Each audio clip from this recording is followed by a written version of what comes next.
Subject आपकी physics है और आज आप पढ़ोगे दो समांतर तारों के बीच बल। दो समांतर तार हैं और उनके बीच कितना बल लगता है इसके बारे में चर्चा करेंगे। माना हमारे पास ए बी और सी डी दो तार है, ठीक है। ए बी और सी डी दो तार है जिसमें I1 और I2 एम्पियर धारा जो है वो प्रवाहित की जा रही है। दोनों तार में सेम धारा मतलब एक ही दिशा में धारा बह रही है, ठीक है।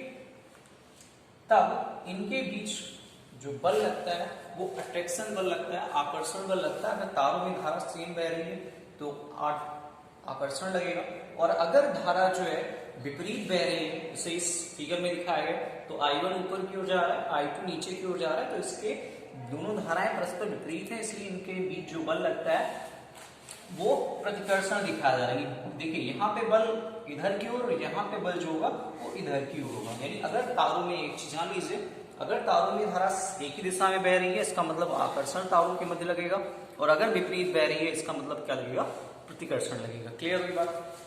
अब मानते हैं कि माना दो लंबे समांतर व सीधे चालक तार ए बी सी डी निर्वात में पास पास कागज के तल के लंबवत रखे हुए हैं, जिसमें क्रमशः I1 व I2 एम्पियर की धारा जो है वो प्रवाहित की जा रही है, और उनके बीच की जो दूरी है वो स्मॉल r है, ठीक है।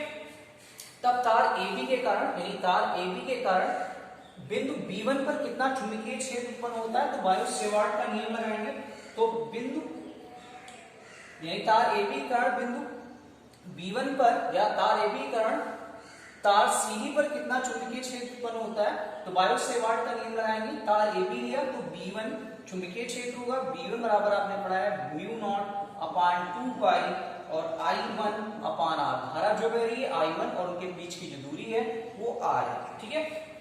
उसके बाद चालक तार जो है CD में धारा I2 है, इस चालक तार में जो चालक तार CD है उसमें धारा I2 है, ठीक है। चुंबकीय बल क्षेत्र B1 के लंबवत है, अतः चालक तार CD की L लंबाई पर चुंबकीय क्षेत्र B1 के कारण लगने वाला है, इस पर कितना बल लग रहा है उसके बारे में बात करेंगे। तो फिर से पढ़ा है लारेंज बल, F बराबर आपने पढ़ रखा है QVB sin थीटा होता है, या F बराबर IBL sin थीटा होता है, ये पढ़ाया गया। अब किस तार के कारण, यानी B1 चुंबकीय क्षेत्र उत्पन्न हो रहा है इस तार के कारण, तभी तो इस पे बल लगेगा। तो B1 हो गया, धारा क्या प्रवाहित हो रही है I2, लंबाई L ही है, ठीक है। तब लिख सकते हैं, वैल्यू पुट करते हैं, I2 पर B1 की वैल्यू है म्यू नॉट अपान 2 पाई I1 अपान R इंटू साइन थीटा। चूंकि ये लंबवत है तो यहाँ पे थीटा की वैल्यू क्या रखें, थीटा की वैल्यू रखेंगे 90 अंश।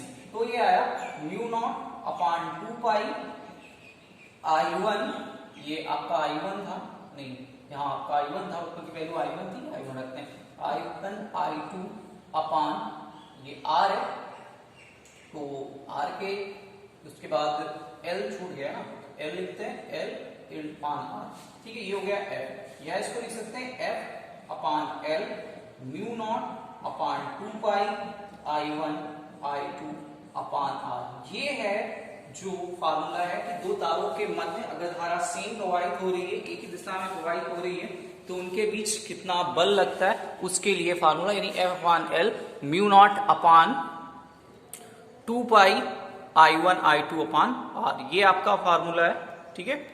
तो इस फार्मूले से आप दो समांतर तारों के बीच का बल आराम से निकाल सकते हो। उसके बाद चलिए आगे और बढ़ाते हैं। अब ये तो फिगर समाप्त हो गया, यानी इस फिगर की बात जो है वो समाप्त हो चुकी है, ठीक है। अगर मानते हैं कि हम जो धारा है उसकी डायरेक्शन चेंज कर दें, ठीक है, डायरेक्शन चेंज, दिशा परिवर्तित कर देते हैं, तो I1 ऊपर जा रहा है I2 नीचे जा रहा है, तो इनके बीच जो बल लगेगा वो F इधर हो जाएगा और F इधर हो जाएगा, इनके बीच का जो बल लगेगा वो प्रतिकर्षण लगेगा।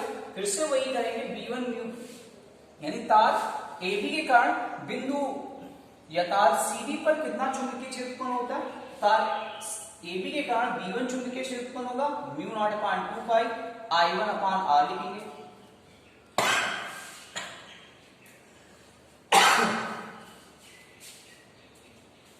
तब इनके बीच बल कितना लगेगा, F बराबर I2, और I2 लिखेंगे माइनस में, क्यों लिखेंगे, क्योंकि हमने I1 प्लस ले रखा है, तो I2 की दिशा कितनी विपरीत है, तो जैसी I2 की दिशा विपरीत है इसका मतलब I2 जो होगा माइनस में होगा, B1 L साइन थीटा लिखेंगे, चूंकि ये लंबवत होगा तो माइनस I2, ये वही कहानी होगी, F बराबर म्यू I2 फिर से माइनस होगा तो ये माइनस, यानी ये माइनस करके आएगा F अपॉन L, यानी यहाँ पे फिर फार्मूला लिखेंगे F अपॉन L बराबर mu naught upon 2 minus I1 I2 upon R। ये फार्मूला होगा जब धाराएं जो है दोनों तारों के में विपरीत प्रवाहित होंगी, ठीक है। यानी अगर विपरीत प्रवाहित हो रही है तो आप लगाओगे माइनस वाला फार्मूला, और अगर सेम दिशा में या सेम डायरेक्शन में धारा प्रवाहित हो रही है तो आप कौन सा फार्मूला लगाओगे, प्लस वाला लगाओगे। यानी आप एक चीज जान लीजिए कि अगर परिपथ में धारा समान बह रही है, एक दिशा में बह रही है,